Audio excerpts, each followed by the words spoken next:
Spiritual Gems for the week of August 17 to 23, 2026. Jeremiah 26 to 28. Practical comments. Jeremiah 26 verses 20 to 23. What lesson may Jeremiah have learned from Uriah? Jeremiah may have learned from Uriah that fear of men can weaken our courage and even put our life at risk.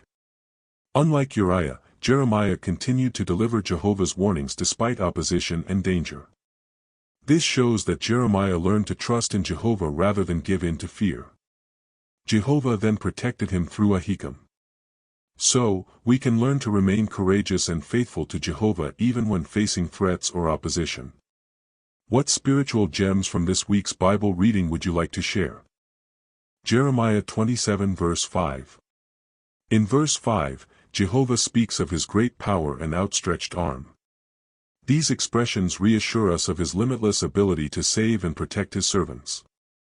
The lesson I take away is that no obstacle is too great for Jehovah. Sometimes, the problems we face, whether serious health issues, intense opposition, or deep-seated personal flaws, seem like insurmountable mountains. But reflecting on Jehovah's outstretched arm reminds me that the Creator of the universe is actively working in behalf of his loyal ones. By relying on his Holy Spirit, I can overcome any challenge that comes my way. Jeremiah 27 verse 11. Verse 11 contains a beautiful promise for those who chose to submit to the yoke of Babylon. Jehovah would allow them to remain alive and dwell in their land. The lesson here is that obedience to Jehovah's direction preserves our lives. Today, Jehovah guides us through his word and his visible organization. Sometimes, the direction we receive may require us to make difficult adjustments or humble ourselves. But this verse reassures me that if I humbly bring my neck under the yoke of theocratic direction, Jehovah will bless me, protect me, and grant me spiritual security. Jeremiah 27 verse 2. I learned a great lesson about effective teaching from verse 2. Jehovah told Jeremiah to make straps and yoke bars and put them on his neck. This striking visual aid made the message of submission to Babylon unforgettable. It teaches me the value of using illustrations and visual aids in my own ministry and when teaching Bible students. Just as Jehovah used this vivid demonstration to reach the hearts of his people, I should strive to use well-thought-out, simple, and relatable illustrations to help others grasp deep spiritual truths and apply them to their lives. Jeremiah 26 verses 20 to 24. Jeremiah and Uriah faced the same terrifying opposition, but their reactions were very different. Uriah gave in to the fear of man, fleeing to Egypt to save his life, yet he was still killed. Jeremiah, on the other hand, courageously stood his ground, fully trusting in Jehovah, and his life was spared. The lesson for us is clear. In our ministry today, giving in to the fear of man offers no real protection. True safety only comes from boldly completing our God-given assignment and trusting that Jehovah will always support his loyal servants. Jeremiah 27 verses 5 to 6. Verses 5 and 6 remind us that Jehovah's power extends over everything, even the wild beasts of the field. If Jehovah can control the wild animals and assign entire empires to different rulers, then there is absolutely nothing in my life that he cannot handle. This lesson gives me immense comfort. When facing opposition, economic hardship, or severe health problems, I can confidently throw my burden on Jehovah. The God who created the earth with his outstretched arm is more than capable of providing me with the strength and practical help I need to endure any trial. Jeremiah 27 verse 8. Jehovah plainly stated that those who refuse to bow to his appointed servant, Babylon, would face famine, pestilence, and the sword. This teaches me the serious nature of our relationship with Jehovah. We have dedicated our lives to him, promising to do his will. This is not a casual commitment. If we were to stubbornly ignore his counsel and pursue a worldly course, we would lose his protection and favor. This verse motivates me to take my dedication seriously every single day, making sure my daily choices align perfectly with Jehovah's righteous standards. Jeremiah 26 verse 14. Jeremiah 26 verse 14 contains a wonderful expression of trust. Facing the death penalty, Jeremiah told the violent crowd, "I am in your hand." Do to me whatever seems good. He didn't panic or compromise his faith to save his life. He fully trusted that whatever happened, Jehovah would care for him. This is a vital lesson for us today when we face threats, bans, or persecution. We must remember that our lives are in Jehovah's hands. Even if opposers harm us, they cannot stop Jehovah from rewarding our faithfulness.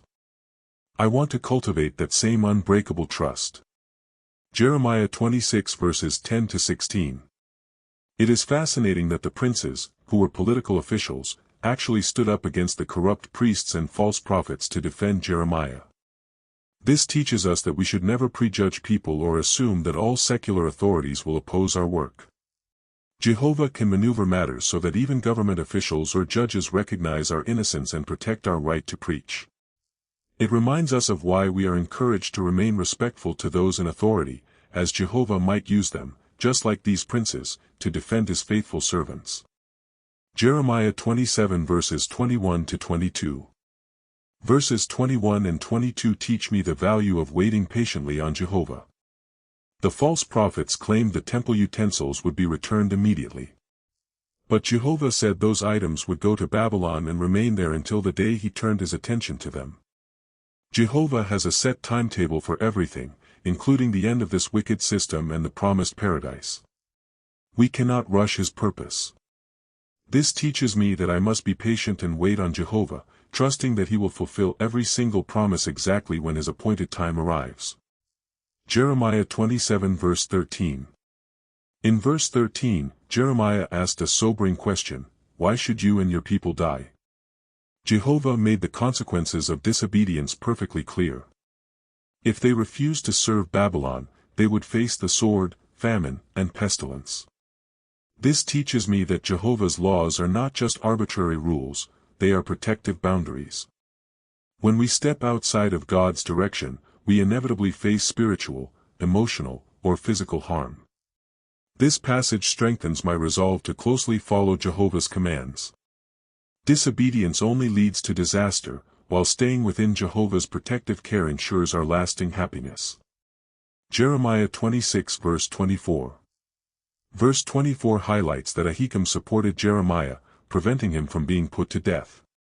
This teaches us a beautiful lesson about how Jehovah protects his people. Jehovah didn't magically teleport Jeremiah out of danger. Instead, he used a courageous human ally to step in.